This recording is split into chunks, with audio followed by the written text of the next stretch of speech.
Well, hello there. Welcome to another episode of the Cannabis Man podcast. Thank you for clicking on the show. I am your host, Don Kleppen, and I created the Cannabis Man podcast as a way to kind of take a journalistic look at all things cannabis. If it's your first time here, we interview different guests on the show, whether they might be newsmakers, policymakers like government elected officials, or leaders of these groups and organizations that are now responsible for making the laws and the rules of legalized cannabis markets around the U.S. and around the world. I am also talking with entrepreneurs, people who have created products or are coming up with experiences, whether that might be growing cannabis or infusing cannabis products or some other way of having you experience cannabis in a fun new way. All kinds of stuff like that coming up now as cannabis is more legalized and normalized all the time, which is very exciting. So on this show, I've got another great guest interview for you this week. This is Aaron Edelheit. He's an investor. He is extremely knowledgeable about the cannabis space and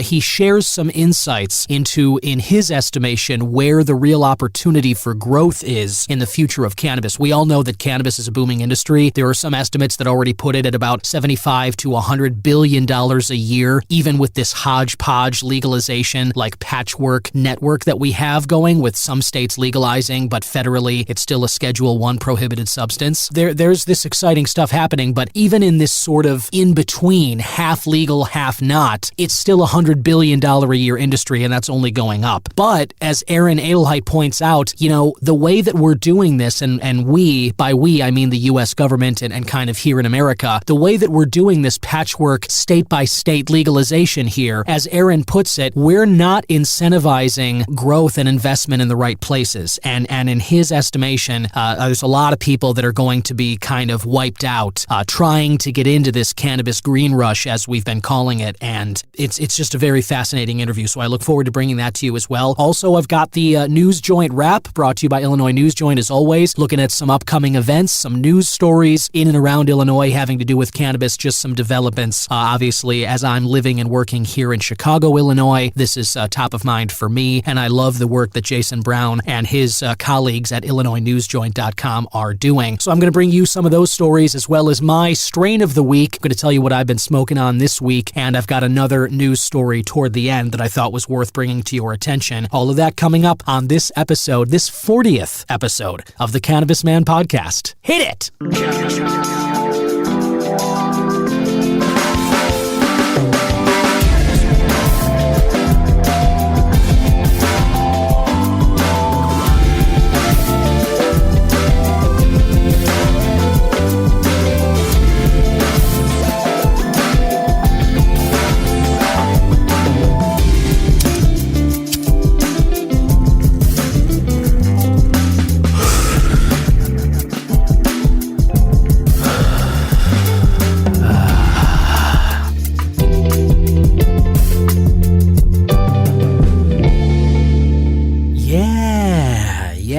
Yeah. That's the theme right there. Thanks again for joining this episode, listener, and let's launch right into the News Joint Wrap. That's right. This is a collection of news stories and events coming up around Illinois related to cannabis, and it's all curated for you by IllinoisNewsJoint.com. Think of it as the joint you can hit for all your Illinois cannabis news and reviews. And let's start with the Illinois Department of Financial and Professional Regulation is warning of some social equity lottery scammers. That's right. Seems like here in Illinois, cannot ever have something nice without some scammers trying to take part. Maybe it's an American thing at large, but either way, the article goes a little like this. Scammers have always been a part of the cannabis black market, and the legal market now has brought an entirely new set of scammers into the industry. IDFPR, that's the Department of Professional and Financial Regulation, they put out a press release last week warning of these social equity criteria license lottery scams. They're encouraging individuals to be vigilant about any solicitations to become a potential business partner for the Social Equity Criteria License Lottery. That's the SECL. You'll see those abbreviated in some documentation if you've ever looked into applying to get a license for dispensaries in Illinois. IDFPR in particular here, warning that scammers may say they are looking for partners who qualify under the social equity criteria in order to steal their targets' personal information like bank account numbers, social security numbers, and credit card numbers. IDFPR encouraging all potential applicants to do their due diligence on any partnerships and beware of any partnership offers from unknown persons or companies. Individuals are encouraged to look up unknown companies through an internet search, through the Better Business Bureau, or with the Illinois Secretary of State. I can vouch for both of those organizations, Better Business Bureau and Steve Burness. They are always looking at which businesses are shady, what kind of scams are happening. It's a private company. It's not a government organization. You got to know that. So they are sometimes trying to sell services. But that being said, the information that the Better Business Bureau provides is valid, and it's very, very helpful in determining when something is legitimate and when somebody's trying to scam you. Same thing, obviously, with the Illinois Secretary of State. That is a government office, and so you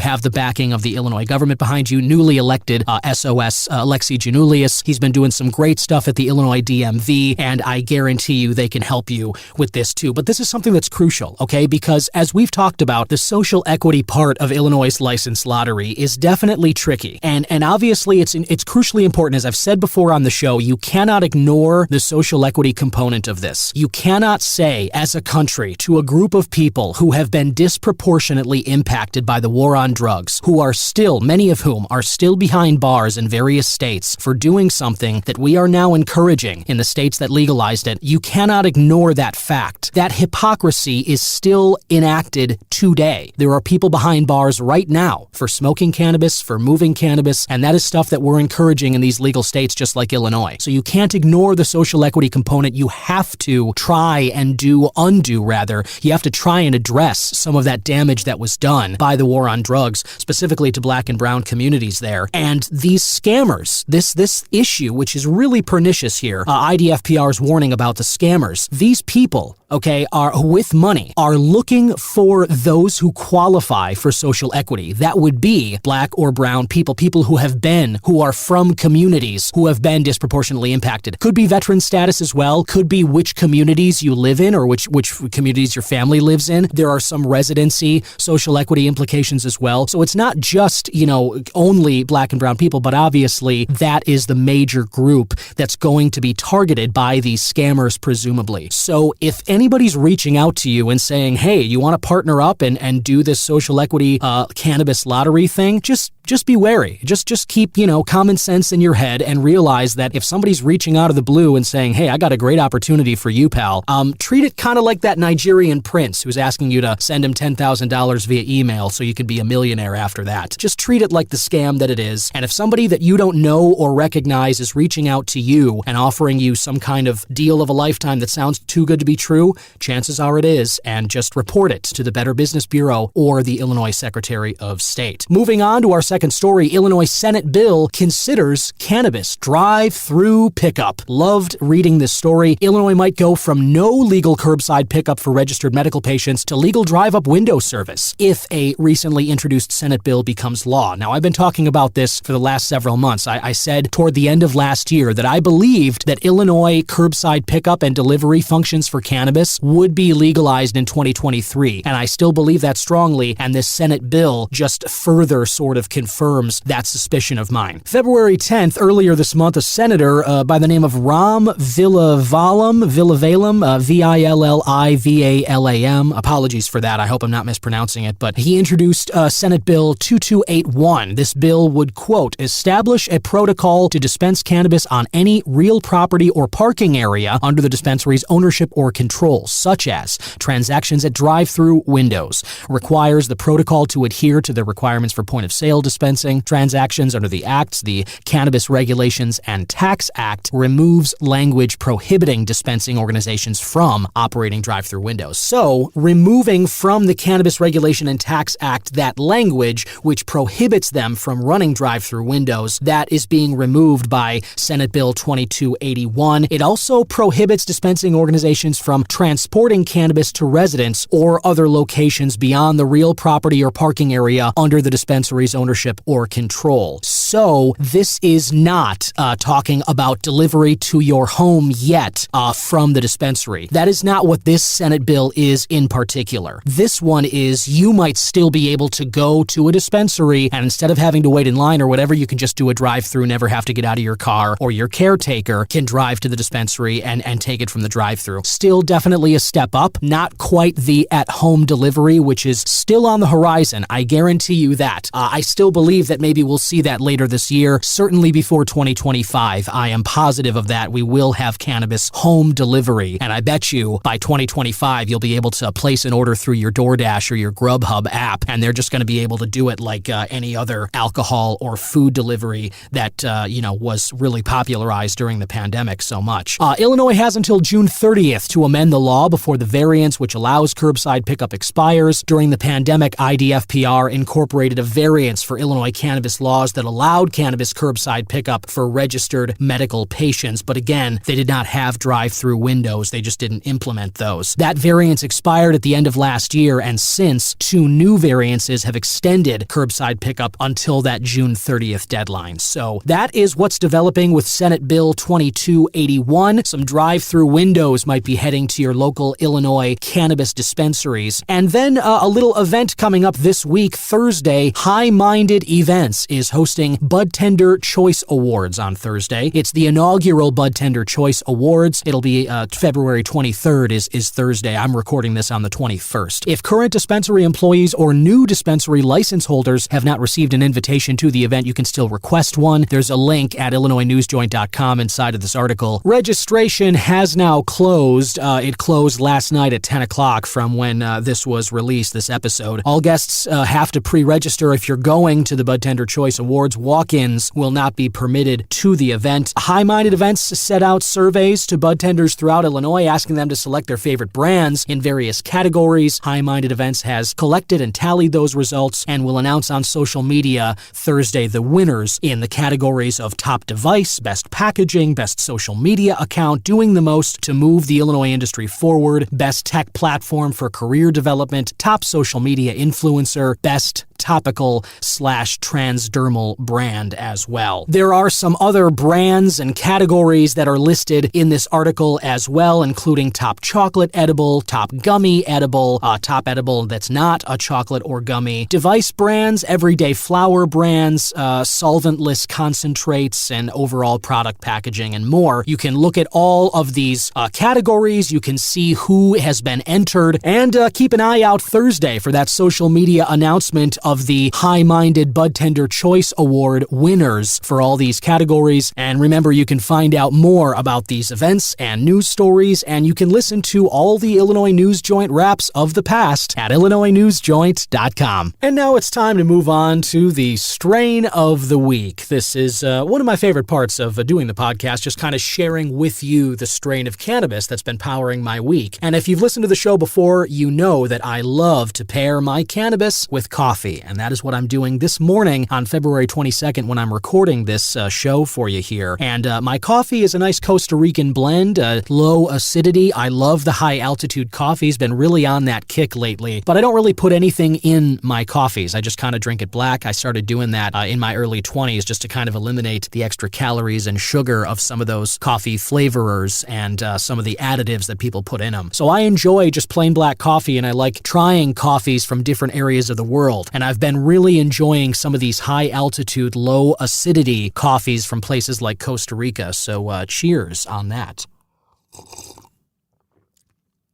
Oh, yes.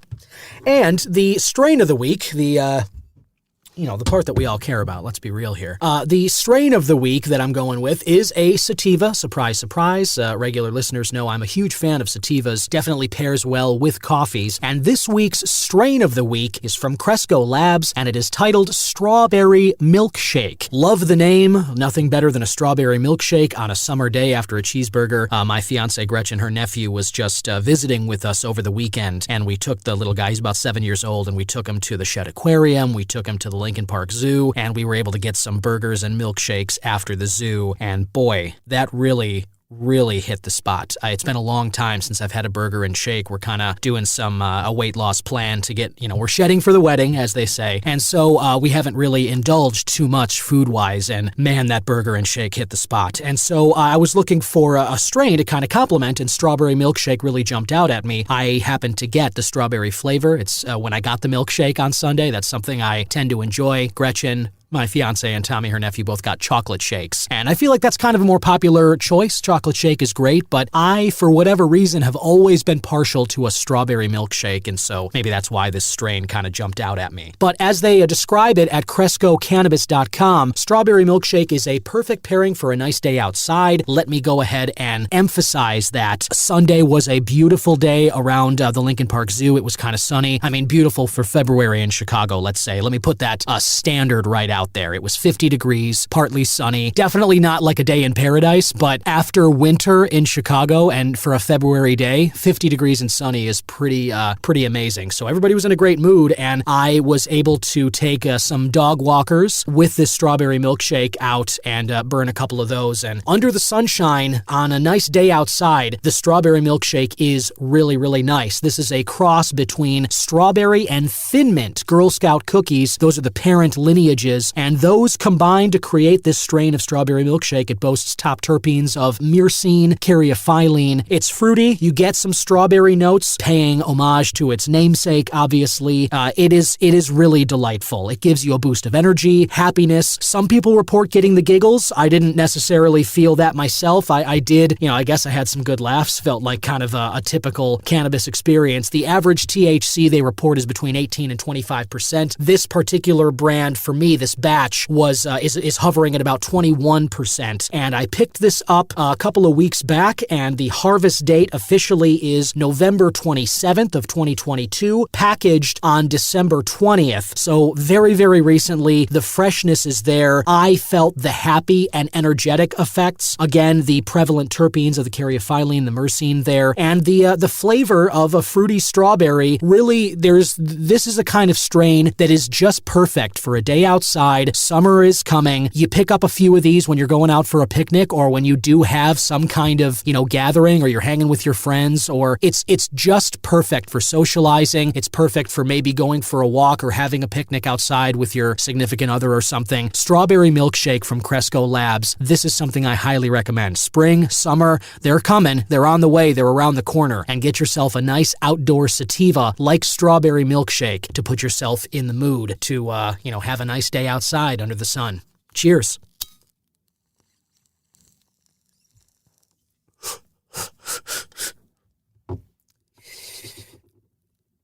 Oh yeah. Oh yeah. Nice.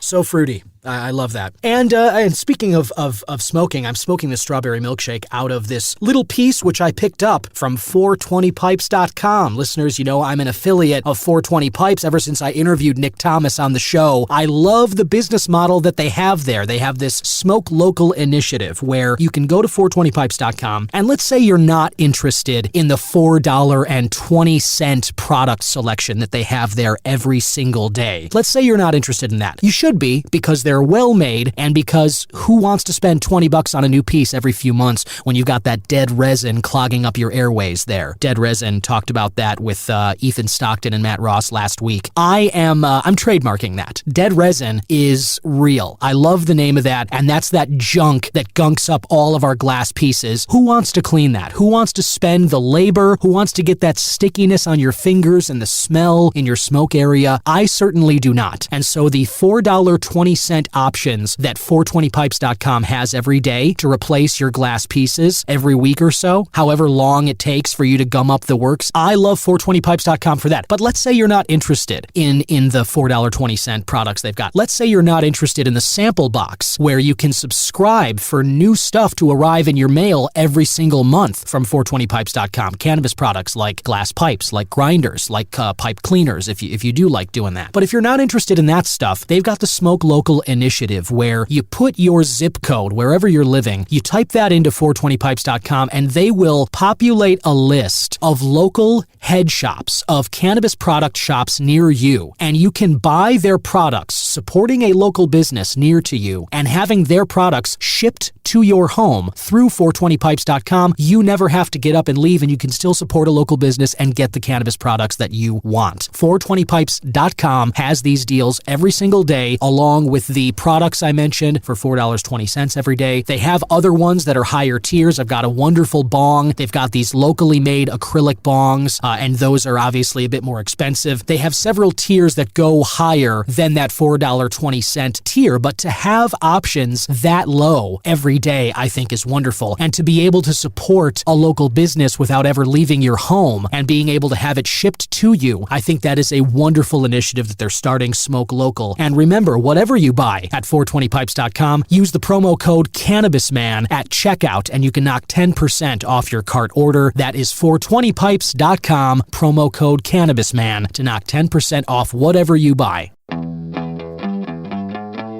Hi, my name is Steve Owens, and I'm inviting you on a weekly journey. Take a walk with me down Fascination Street as I get to know the fun stories and impactful moments of actors, directors, musicians, athletes, authors, comedians, artists, astronauts, and regular people. New episodes every Monday, available on all platforms, including Spotify, Apple Podcasts, and iHeart. With well over 300 episodes, you're bound to find stories you connect with on Fascination Street Podcast. And speaking of cannabis, have you thought about growing your own cannabis? Here in Illinois, if you're a medical card holder, you're allowed to grow 5 plants at home. And if you're interested in starting your grow journey, something you've thought about, maybe you want to save a little money at the dispensaries, maybe you'd like to kind of grow your own medicine like people do growing their own food in their gardens. If you've thought about this and you're interested, don't forget about my guys at Deep Space Creations, LLC. My guy Matt Ross started Deep Space Creations a few years back. He understood the importance of high-quality genetics. High-quality genetics is one of the most important places to start if you are hoping for a high-quality product. And you don't get any higher quality than what they've got at Deep Space Creations. Chem de la Chem is one of their most popular strains. Put them on the map, and what Matt Ross has done, breeding successors and different lineages from Chem de la Chem and some of the other lines that they have there, that is the highest quality genetics that you can get. And if you go to NeptuneSeedBank.com or simply type Deep Space Creations LLC into your favorite search engine, and it'll take you likely to their Instagram page where there is a URL that you can click on. Or if you head to NeptuneSeedBank.com, you can search Deep Space Creations there and their products will come up. It's an exciting time for cannabis, and it's an exciting time to start your home grow. And if you're starting a home grow, you've got to be thinking about the genetics. And if you're thinking about high quality genetics in cannabis,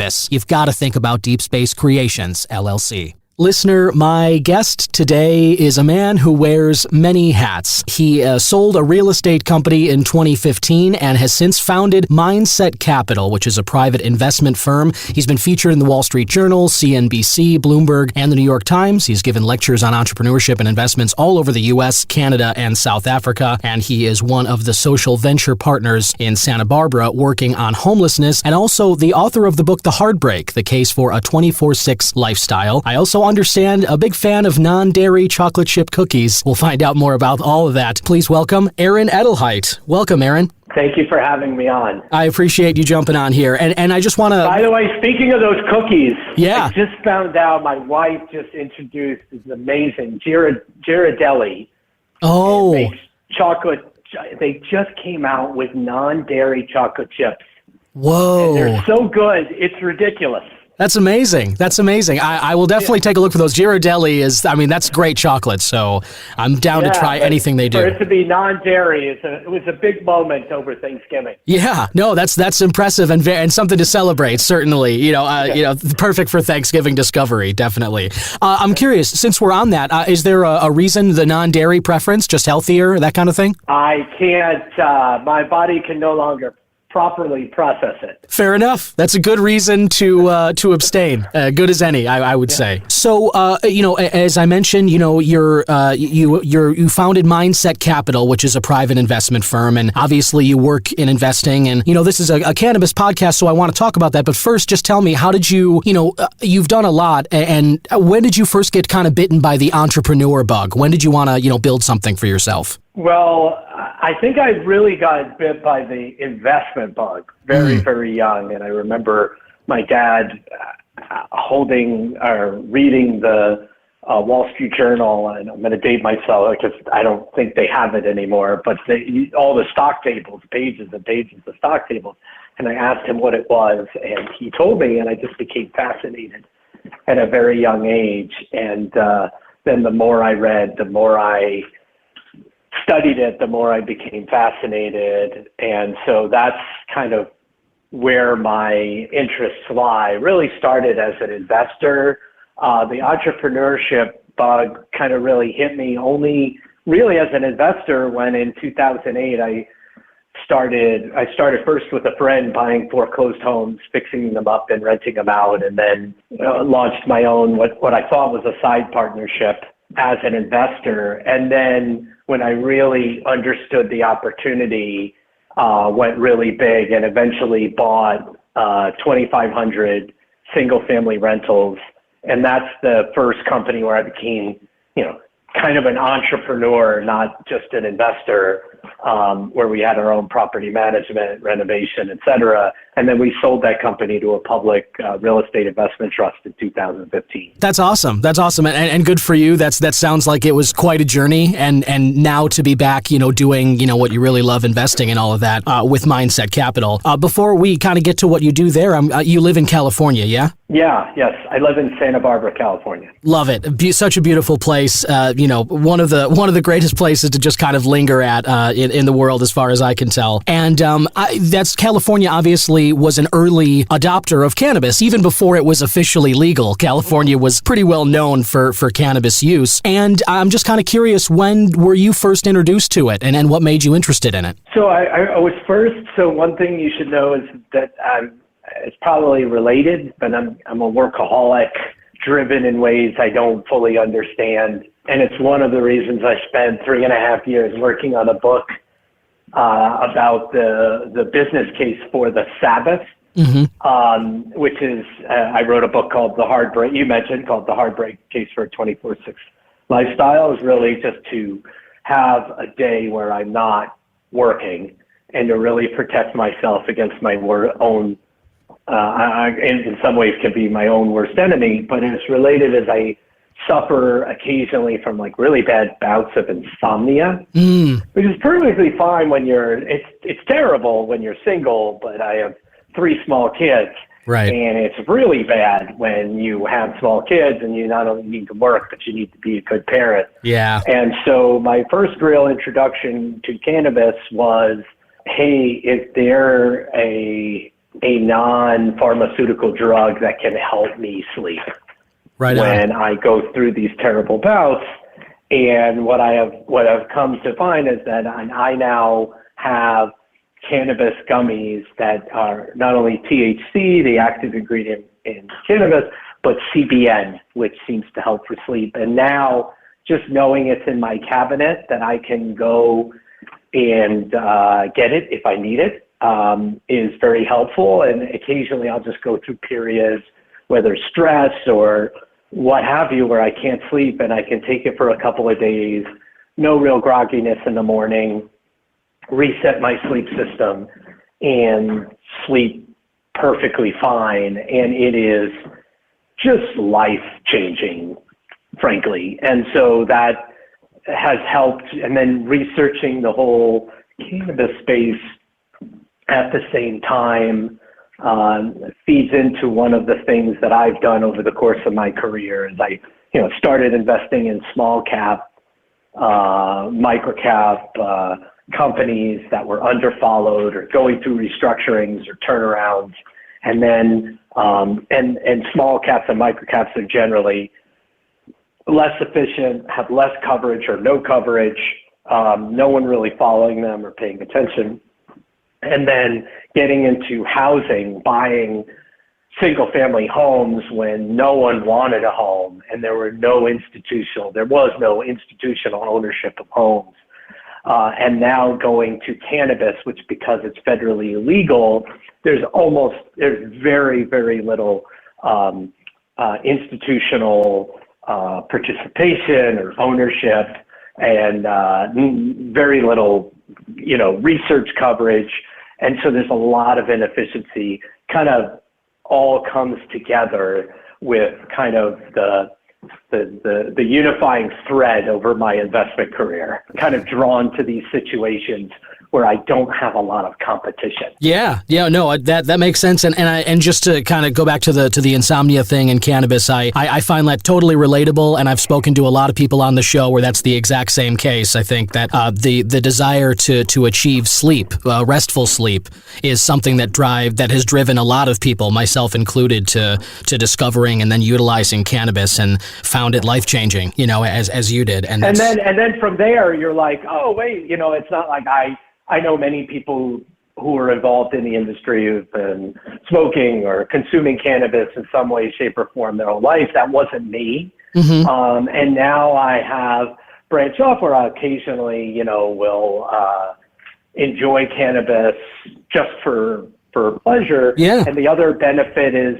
and we talked about chocolate chip cookies, or chocolate chips and dairy, but as you get older, your body, you cannot process, alcohol is like a great example is, hangovers are so much worse. The effects of alcohol, at least for me and for many of my friends and family, are so much worse as you get older, that the other thing that I found is that cannabis, you can consume cannabis for pleasure, and the side effects are so much better. Like you wake up the next morning, you're perfectly fine. You're not spending like a whole day with like a massive headache. So that's been another thing that has that I found is that I'm replacing more of alcohol when I decide to relax or enjoy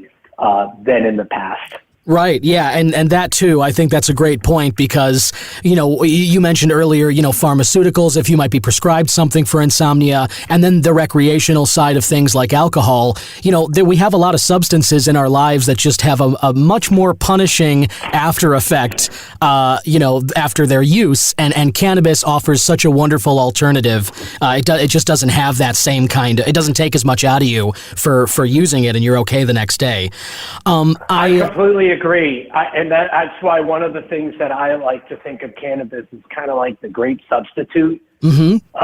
In that you see that there's lots of people, and you see it in the data, that whether it's opioids or it's, God forbid, like fentanyl or alcohol or some other kind of painkillers or sleep medication, prescription pills, etc., is that cannabis is just a significantly less toxic,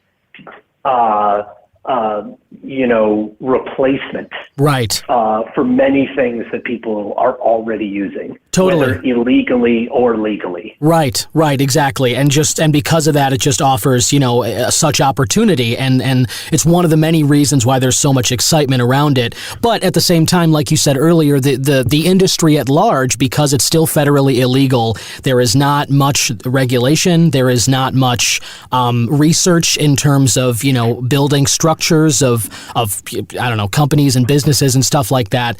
And we're just kind of sussing that out now day to day, as different states are legalizing. And, you wrote an article a while back about licensing in Illinois. And, there's been some movement since then. IDFPR, the state Department of Professional Regulation and Finances there, they gave finally some lottery winners licenses from the summer. And, we're still very much a long way away here in Illinois from the place we need to be in terms of equity at all and proper social equity representation among dispensary ownership and such. But I'm just kind of curious, what do you think of in terms of what Illinois has been doing and the state markets thus far and the licenses that have been given out? What do you think of how Illinois has rolled out recreational cannabis in the last 3 years? So I have a lot of thoughts, and my thinking has somewhat evolved. And so one of the things that's really strange about cannabis that you just need to back up and view from like a 30,000 feet up is that every state is kind of like its own country. And it has their own rules and so where my thinking is today is that you essentially have three great, what I call protected states, and protected from competition, that have created almost oligopolies that allow for significantly outsized market share, profits, control of distribution, and Illinois is one of them. And I believe Florida is another, in New Jersey. And once you kind of get out of those states, you have significant changes. You have a lot more competition, and in general, kind of lower profits. And what's fascinating to watch Illinois is that, and if you look at the big MSOs that are created, they kind of all came out of Illinois.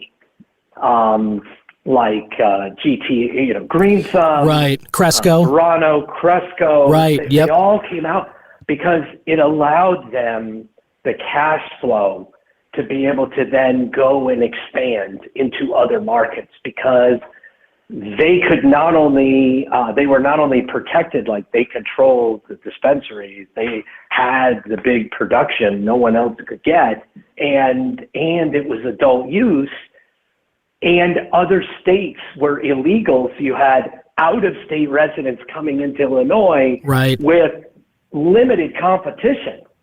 And so it gave them an ability to then get very large and go into other states, et cetera. And so what's fascinating from Illinois, and I'm going to answer it in like a different way, is how newer states that are going public are looking at that and saying, we don't want that. We don't want the market being controlled by like 3 or 4 or 5 companies. And so you see like New York or other states say, Michigan, for instance. I don't know if we want that. And so you have all this experimentation going on all around, and those dispensaries are part of it. Is that Illinois was supposed to issue all these social equity dispensaries, which would then increase the number of dispensaries, and so it's an interesting looking at Illinois.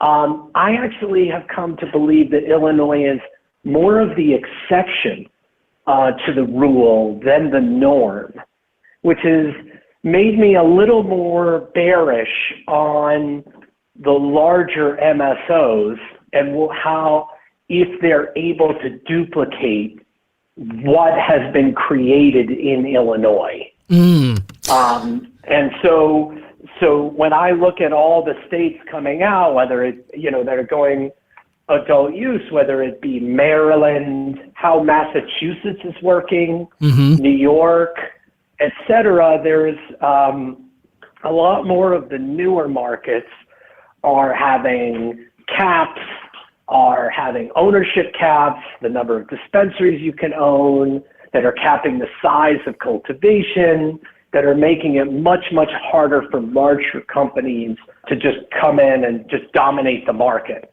And so that's the instructive view that I've taken, and where my viewpoint has kind of evolved around Illinois is that in many ways Illinois is special.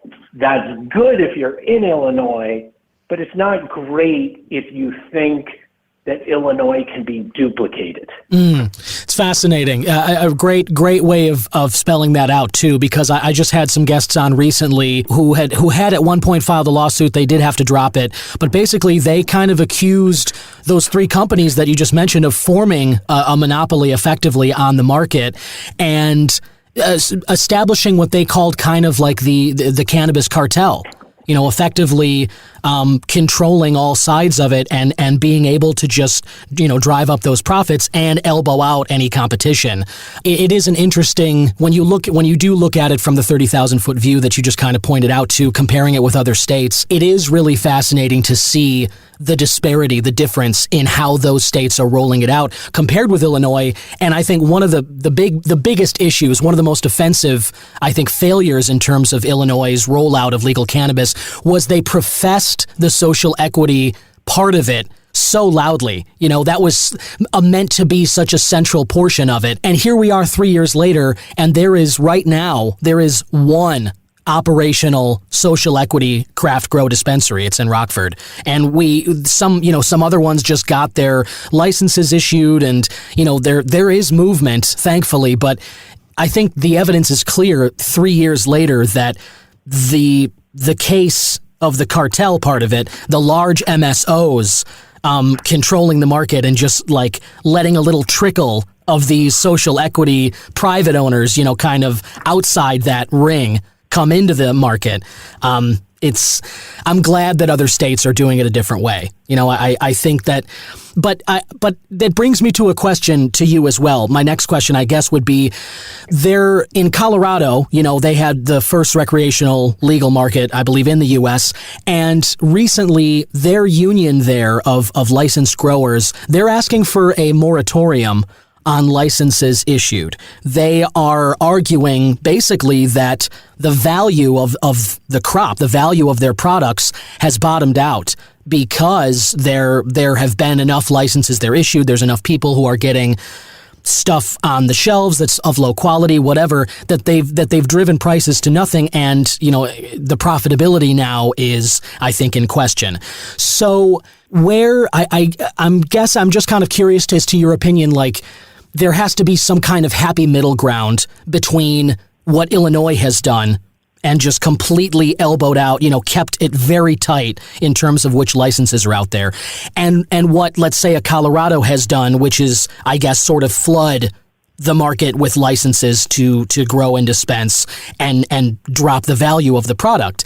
There's got to be some kind of sweet spot in the middle there. And I'm just wondering, you did mention a few states before, but I'm wondering, is there any state in your estimation that's kind of found that sweet middle spot? That's a really good question, and I'm not sure about that. But what I would say is that when I look at it, I think there's a giant mistake that the states have been making, which is this idea that we're going to encourage small entrepreneurs and also social equity to get into the part of the business that is the most commoditized and where size and scale and efficiency are the most important.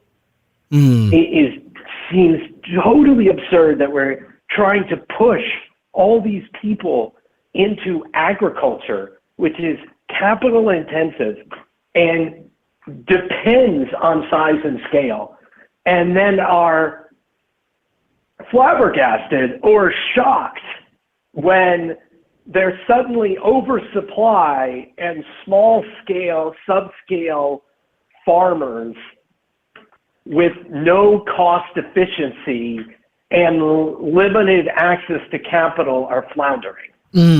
Yeah, it's just silly. When you want to look at a thriving industry, you wouldn't look at alcohol. It's like, why, the money you can make in alcohol is in the brands. Or you want to support, a smaller business, then have the packaged goods store where you're selling alcohol, or create a BevMo, so to speak, that sells alcohol, create something related to create your own wine brand. But it's like, why would you go and grow the grapes?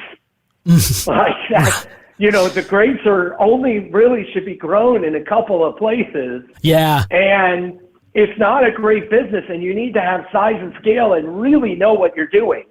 And I know people who've gotten into the wine business, especially California. They got into it. It's a really hard business, and they got into it because of the tax breaks that were available in the 70s. The whole California wine industry is almost created because of the tax breaks that were available from vineyards. And so the idea that we're pushing all of these entrepreneurs and business people into what I would argue is the hardest part of the business just seems ridiculous to me. And it's part of the fact that we have, and it's almost created like a fetish of the cultivation side of the business, which seems silly to me. It should be, if anything, get size and scale and let people who can do it as efficiently as possible. And then if you're going to encourage people, encourage them to come out with new products, with new brands, with new retail concepts, consumption lounges, things like that aren't as capital intensive, where a lot of creativity and hard work matter a lot more than size and scale and capital. And so, and this is part of my issue, is that the whole way the states have rolled out cannabis is by preventing interstate commerce. We have we have created all this inefficiency and created these incentives that don't make any sense, where you can grow phenomenal outdoor cannabis in Oregon that rivals a lot of the indoor stuff that's grown everywhere else. If it isn't better, and it is grown at a fraction of the cost. And the idea that we aren't encouraging this so that there is all kinds of innovation, new products, and et cetera, it's silly, and it upends decades of activity that's already happened. Right. That's a hugely important point. And so we complain about the illicit market, and the reality is we're trying to force this kind of, round peg through a square hole and be like, why isn't it fitting in there when it's been going on for decades? Yeah. Because that's where it should be grown. Yeah, that's a great point. I mean, just imagining having you sort of spell it out that way. It really should be. I mean, the places like the Emerald Triangle, Northern California, Oregon, it's like we've already figured out the best spot to grow it. And as you said, a fraction of the cost because it's outdoor, and the product that comes out is just super high quality. So why aren't we just having it grown there, and everybody can, instead of focusing on trying to grow it indoors and, grow it in their way and get their own supply, you should just be sourcing it from those better places and sell it in your retail concept. Come up with some kind of smoker's lounge and, give the consumer an experience that they haven't had versus worrying about brand. Like I've started buying this women's own and run. California has tremendous competition because it's not a limited license state. There's a number of brands, thousands of brands. And I just started buying this higher quality gummy for me, for my own sleep. And I loved it because the brand was like, hey, we're women's own. We're a small company. We've made this vegan gummy that has all these wonderful natural ingredients. You're not just consuming, candy crap. Right. And I bought it, and it's been really working for me, and I'm going to keep buying it. And it's like, we should be encouraging more of that. But that only can thrive if there's really high quality cannabis at a low price. Yeah. And so by jacking up the price, you're hurting all the consumers by artificially keeping prices so high. Absolutely. You're hurting the legal market because people just keep buying illicitly if it's just a fraction of the cost. 100% they do. You're just having you're giving consumers very little choice on brands. Oh, and yeah. on different form factors. So, and I live in Santa Barbara. It's sunny like 330 days of the year. It's Right. not more sometimes. I know. The average temperature is 70 degrees. I am a big investor and very bullish on Glass House Brands, which has the world's largest greenhouse for cannabis in the world. And it's in Ventura County. It has basically perfect temperatures surrounded by agriculture, all around agriculture, outdoor agriculture. And it's like, why wouldn't you be producing it here Right. when they can produce it for, cannabis for $135 a pound, where you're growing it indoors in Massachusetts for over $1,000 a pound. Yeah, and for like 6 months out of the year, it's the same here in Illinois. It's like it's cold for like. It's silly how we've, I think it's helpful to like zoom out and be like, hey, if we were gonna, if you were just gonna duplicate what already existed, like we're just trying to enforce and stop what already exists. That's part of the bullish case for the whole cannabis industry, is that they estimate this is already a $100 billion industry. Right. It's just most of it is illicit. And so it's very rare for you to have both a new yet existing industry. You just need to bring it into the light of it being legal. Right, and encourage the stuff that makes consumers more likely to buy legal versus stay with their illicit connections. And I think we saw that in Canada, really. Like, they still haven't squashed their illicit market, and Ontario, I know, has... Well, Canada has its own issue, which is, well, they've incinerated tens of billions of dollars, is that they are terrible at growing cannabis. This is the other big thing that I've found from researching the space for over 3 years, talking to countless operators, and is how hard it is to grow high-quality cannabis consistently at scale. There are some people that believe it's impossible and that you should only do it on a craft basis. There are other companies that are trying to create supply networks. So the supply chain in cannabis is very immature. Oh, yeah. Getting consistent, high-quality cannabis at a price that makes sense is incredibly hard. And when you look at Canada, they have been horrific growers. And there are countless, terrible stories of the quality. And this is part of why when you go to, when you meet with Oregon producers, California, a lot of these people, there's a culture here of growing it for decades. And there's a consumer that has been consuming it for a long time. Mm-hmm. And so the consumer in California and Oregon and Washington is very, very discerning. And the consumers also illicitly in East Coast markets like New York know that the really good stuff comes from California. Totally. That's why when all these illegal shops are open in New York City, what are they selling? California brand. Yep. California flower. Why? It's because they know that's the really good stuff. Right. Because the level of competition and the quality that you had to create in those markets to compete. And so, I think it's not just that in the illicit market is cheap. This is the other really important point. It's not just the illicit market is cheap. It's that the quality compared to a lot of what's grown is crap. Why would you pay 2 or 3x the price for lower quality? Yeah, nobody's going to do that. It just doesn't make any sense to anyone. And I think once you realize that, it's like it's not even a choice, right, for the consumer. It's like, obviously, I'm going to go this way. It's cheaper and it's better.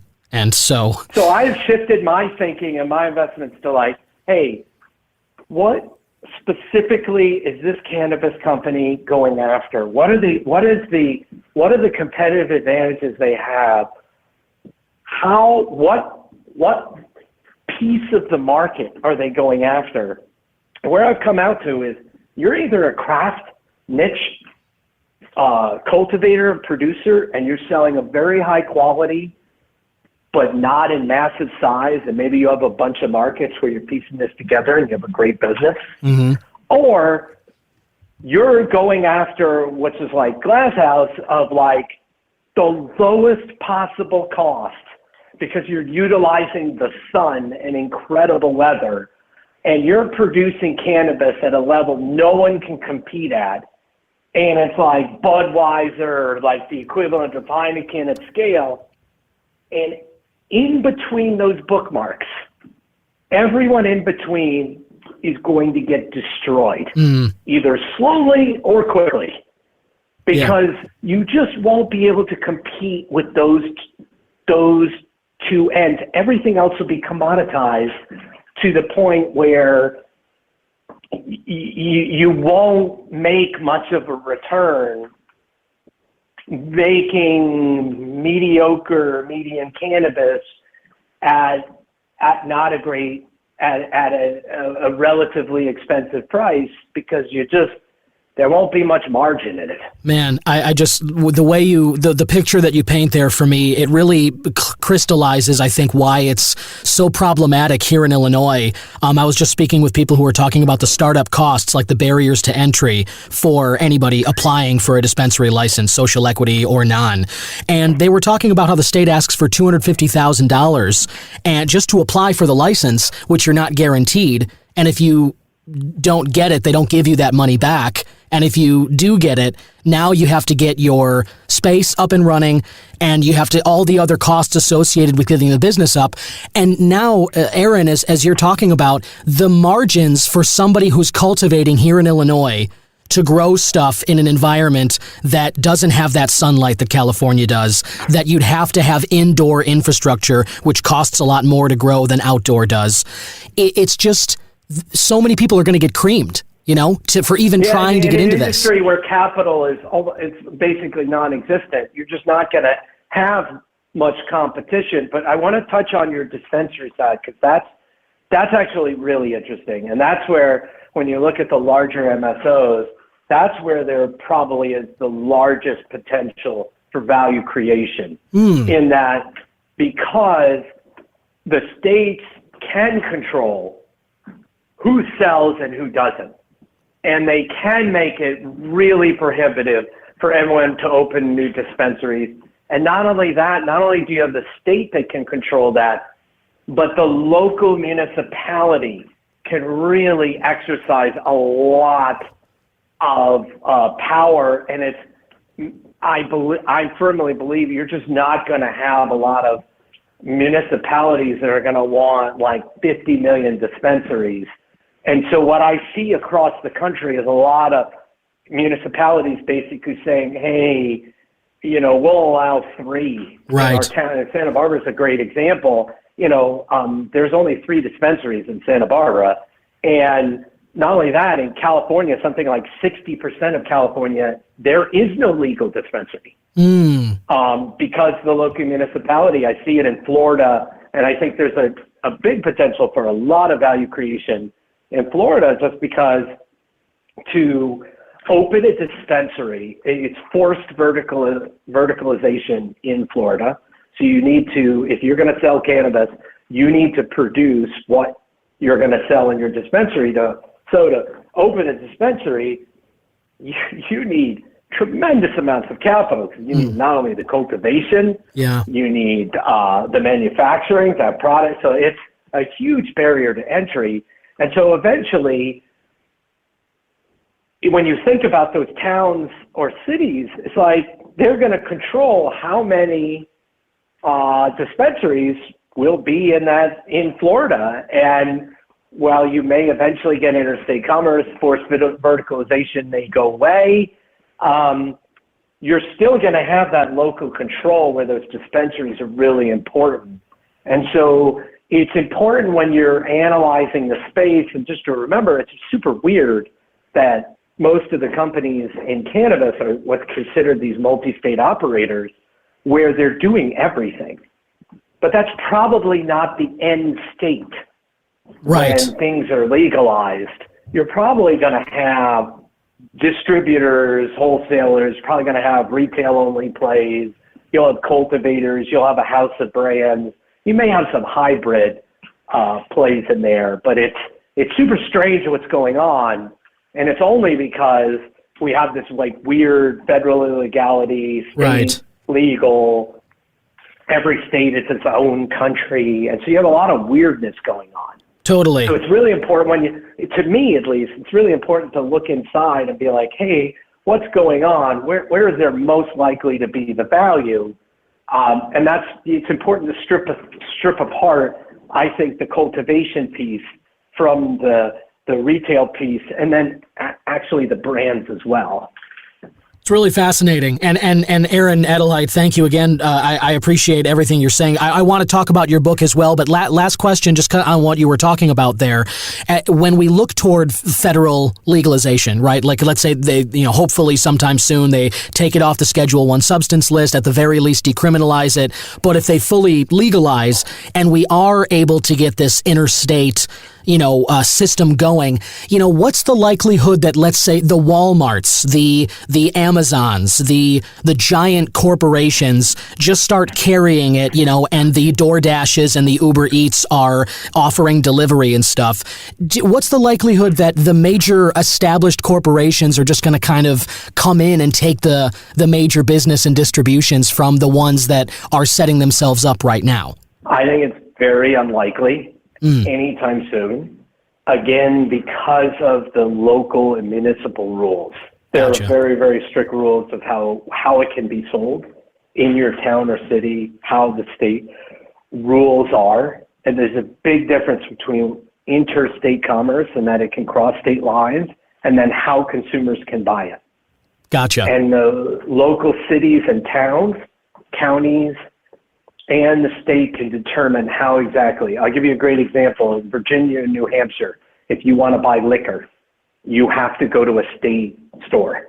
You cannot buy it in a Walmart or Amazon. You can't buy it in a grocery store. And the idea that you're going to have something, look, I'm bullish on cannabis, but the idea that you are not going to strictly control, especially to make sure that no one under the age of 21 is buying, or that it's getting into, it's easily purchased by kids. It just seems highly unlikely to me. Gotcha. And also a potential major risk to those corporations. Yeah, fair point. Why would you take on that potential liability risk?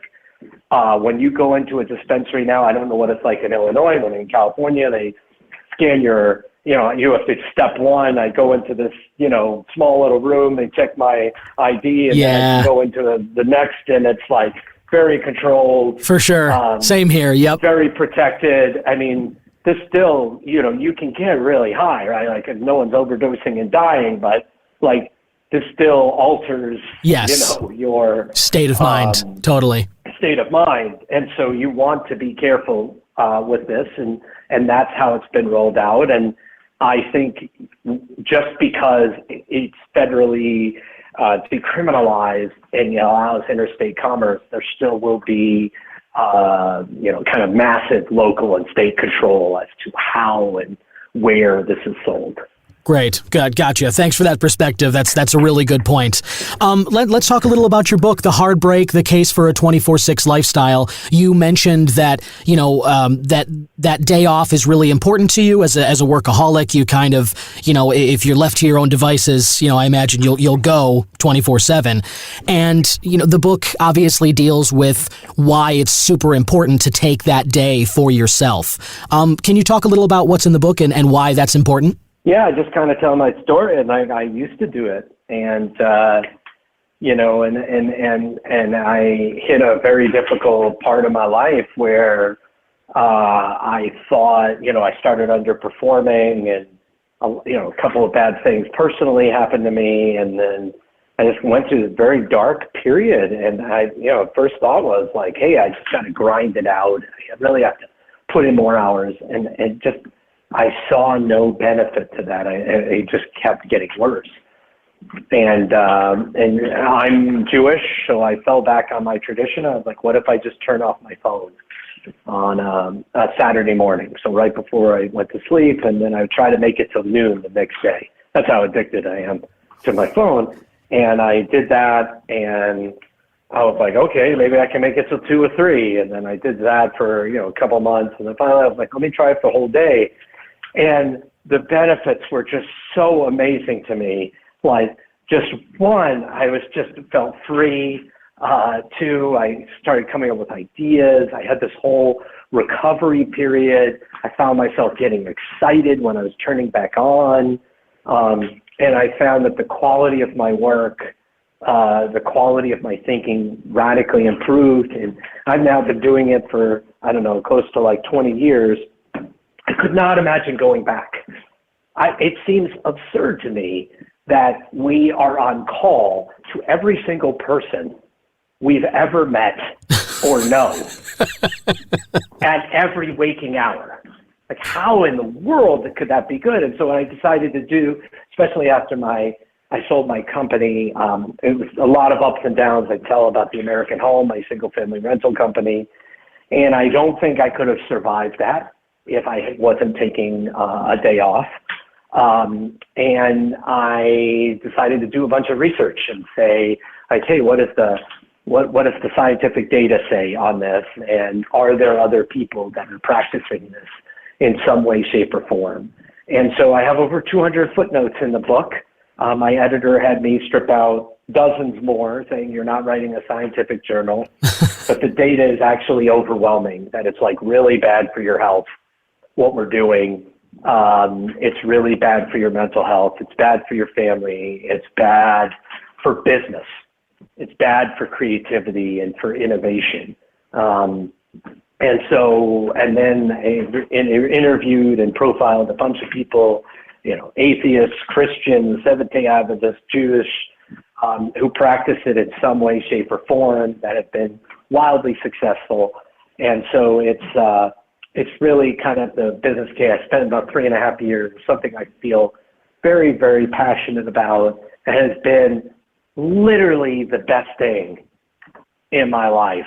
It just knowing, because kind of so I know is that I can grind until Friday, and then I know I'm having a vacation every week. Yeah. And then I have this recovery period, and then I come back, and not only that, so much of business now is about creativity and coming up with new ideas and thinking through problems. And so when you study it, it turns out that when you give yourself a break, you activate the default mode network of your brain. And what that does is when you're daydreaming or you're just kind of relaxing, is the part of your brain works on forming patterns and understanding all the input that you've brought into your brain. And so if you've ever had the proverbial idea in the shower, or you're going for a walk, right, suddenly oh my gosh, I should do this.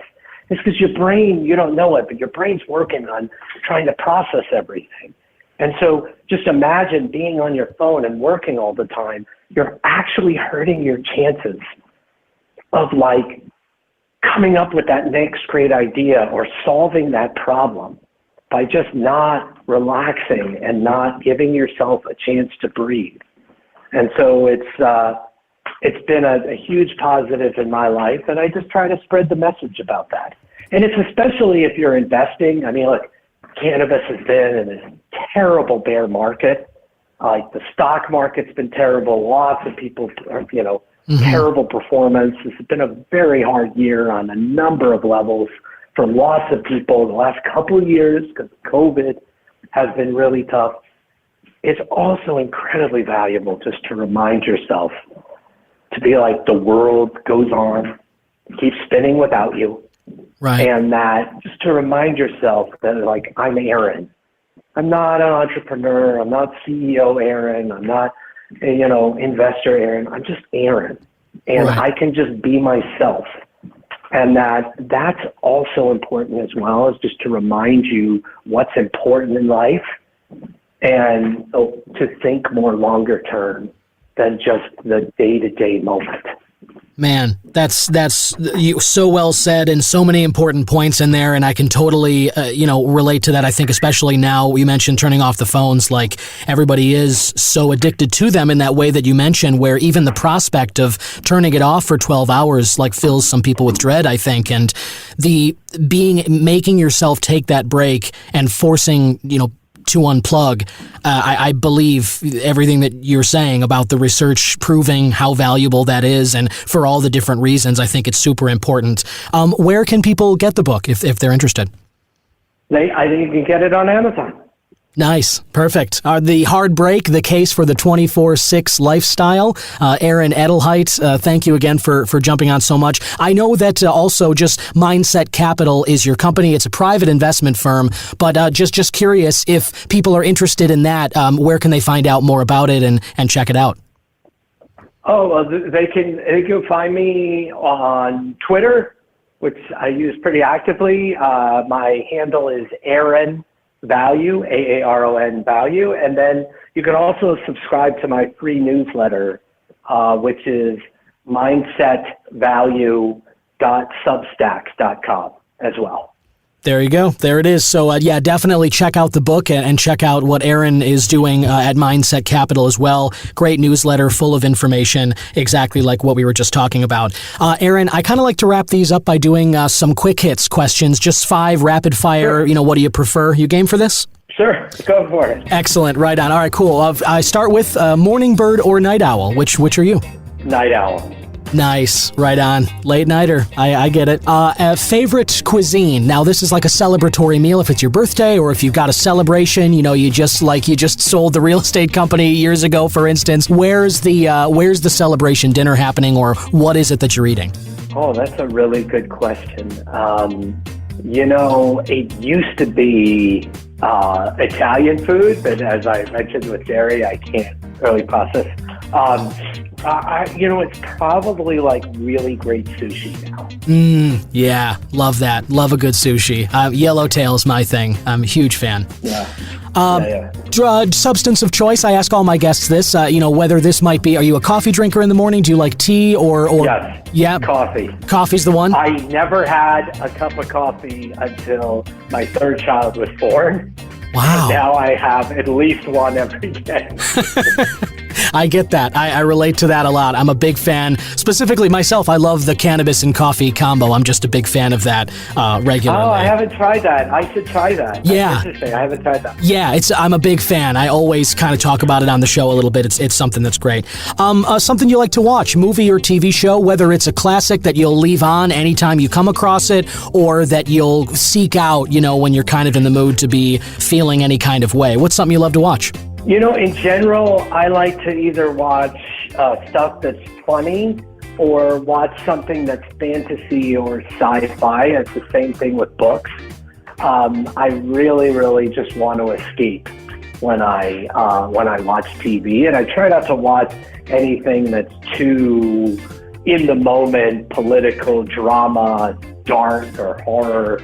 I think the world is already can be pretty daunting. Yep. So I like to escape or laugh. Right on. Yeah, I get right that. Right now, I'm actually really enjoying Welcome to Wrexham.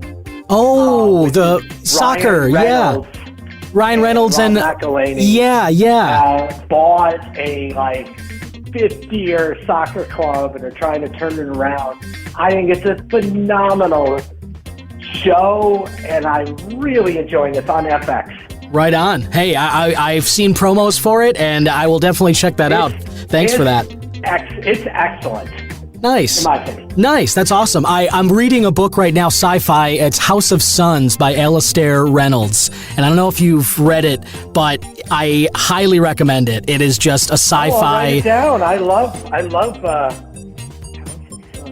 Yeah, it's just a sci-fi buffet, and it's the story. It's like a galactic mystery on a bunch of different levels. It's just one of the best sci-fi journeys I've been on too, and I'm so into it. Great. Is it like SUNS or SONS? SUNS. Okay. Great. Yeah, right on. I think you'll love it, definitely. And then final quick hit. I'm just interested, kind of what music either gets you going or relaxes you if you're driving in your car, or if you're, at home, just kind of looking to change your mindset or maybe focus on some stuff. What's some music you like to listen to? So if I want to relax or just sit back and enjoy, I love like Frank Sinatra. I love Red Garland on jazz piano, or Oscar Peterson. But just to enjoy, I love all kinds of music, but I really love country music. And so I have a broad, I really enjoy music. I consume, I listen to it all the time, and so I can listen to almost anything. For sure, I get that. An eclectic palette, I feel like I have that with music as well. Just nice to kind of take in a bunch of different styles and sounds and combinations. It's, audio has a great effect on your mind, and it can take you into different places pretty quickly. I like that. Well, listen, Aaron Edelheit, again, CEO of Mindset Capital and author of The Hard Break, A Case for a 24/6 Lifestyle. Thank you so much for jumping on today and sharing your perspective and some great insight into the cannabis industry and, just I think life in general. Thanks a lot for coming by today. Thank you so much for having me. I really enjoyed it.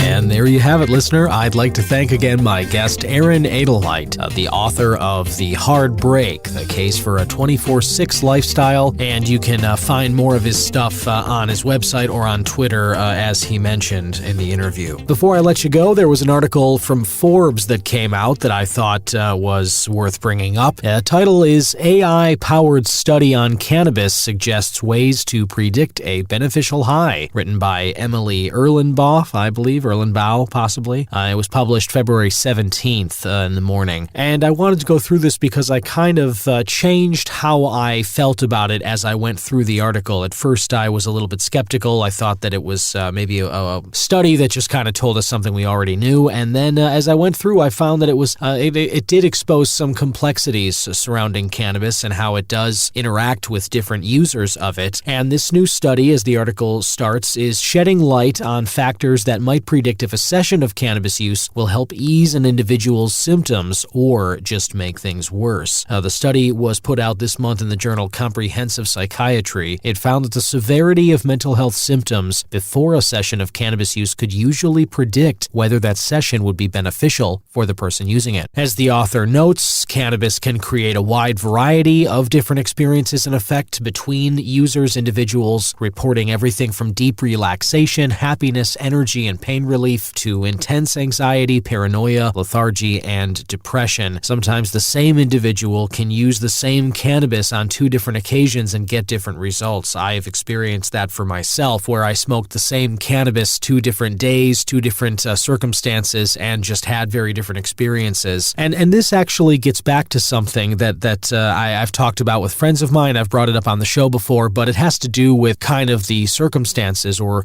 what perspective you're bringing to a drug session. And I think that applies to cannabis. That's what we're talking about here, but it applies to other drugs as well. Psychoactives, certainly things like psilocybin, things like mushrooms or LSD or MDMA, but also, even alcohol and perhaps opiates as well. But the phrase that often comes up when you're discussing these kinds of topics is set and setting. And the set, it refers to your mindset, and the setting refers to the place that you are, whether you're around people with whom you're comfortable, whether you're in a place where you are comfortable, or if the setting is a place where you're not familiar, if you're at some person's house that you've never met before, or maybe you're with somebody that for whatever reason is kind of making you feel nervous or just not in the best place. That sort of setting is not conducive to a a relaxed and comfortable high experience. You might feel sort of negative stuff from that, and that setting can impact your experience. The same is true of your own mindset. You bring some of the energy to this party. What your mindset is going into that session, that is also going to have a big effect on your experience. Are you thinking about something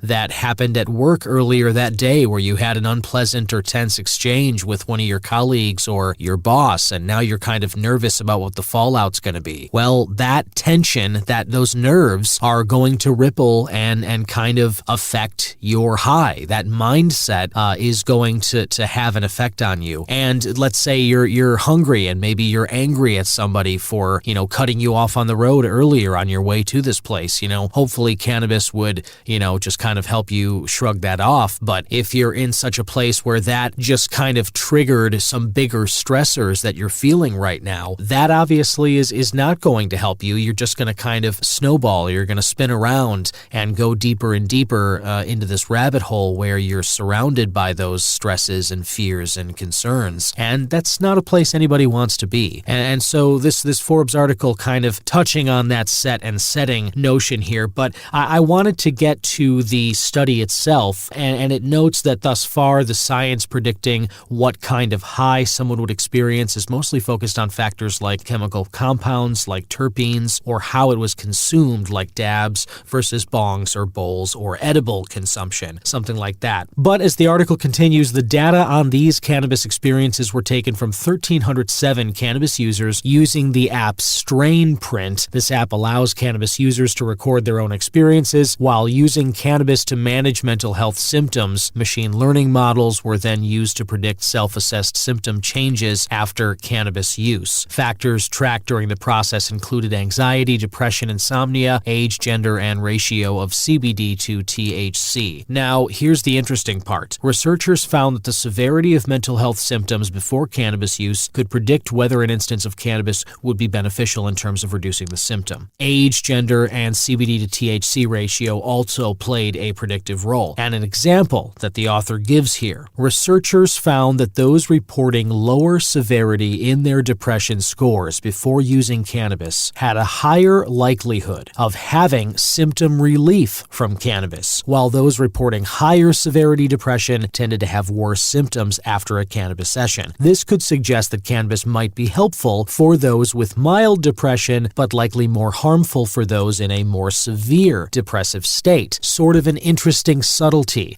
Whereas, if you're pro-cannabis and you find that it helps you with your depression, I think that's your perspective, and that's valid, and it's wonderful that cannabis is helping you that way. But it does kind of address this subtlety where somebody else, if maybe they're in a little bit of a more severely depressed state, that perspective, they find cannabis doesn't help them for whatever reason. Now, again, these are based on individual experiences. 1,300 is I would say, a small sample size, and it's one of those meta analyses of studies as well. So, take all this for what it's worth. But I do think that there's some merit to discussing these subtleties. And again, this is the kind of research where figuring out and using something like AI to kind of figure out and predict factors that will really determine what your experience is like after cannabis use. She goes on in this article, Emily Erlenbaugh, she continues, and she says that in contrast, those suffering from mild insomnia saw almost no improvement after cannabis, but those reporting higher levels of insomnia usually found some level of relief from cannabis use. And as I've mentioned on the show before, insomnia, trouble getting to sleep at night, was one of the chief reasons that I turned to cannabis as much as I did, because I found after some friends introduced me that it really helped me with that. And that alone was kind of a reason why I kept it around in my life, and I still find that to be the case. This is all interesting stuff. I won't finish the article. I will share it on the show's social media pages, but I did think that was worth bringing to your attention. And finally, High Times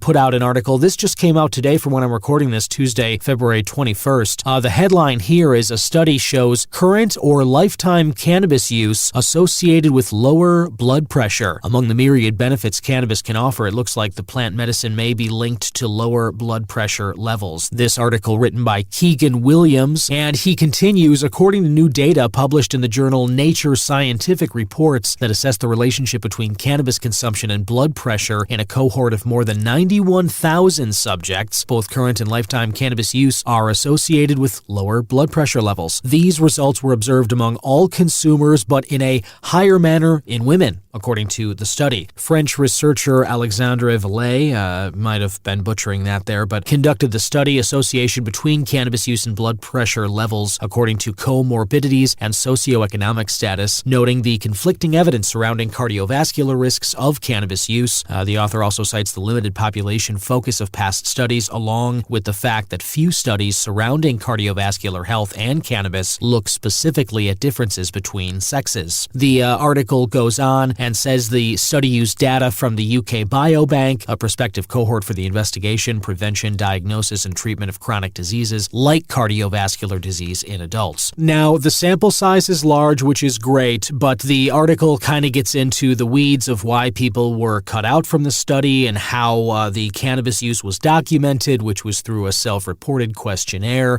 Participants were asked about their cumulative lifetime cannabis use and how the study qualified the different respondents. And then ultimately the article outlines that they found no cut and dry answers. There is a quote from the study discussion. It says, "Nevertheless, the abrupt cessation of cannabis use was associated with increase in blood pressure," end quote, the discussion states. So, among other variables, they mentioned that alcohol consumption also showed a possible confounding action regarding the cannabis use and the blood pressure readings. Study focused on middle-aged UK participants, so the results can't really be generalized to other age groups and ethnic populations. They also did not establish data on frequency of cannabis use around the 30 days prior to the interview, leaving it challenging to distinguish whether the relationship between cannabis and blood pressure was short-term or chronic in nature. So again, that is a lot of gray at the end of the study. However, one thing is clear, and quoted from that is that when cannabis use is stopped, blood pressure tends to rise. So that right there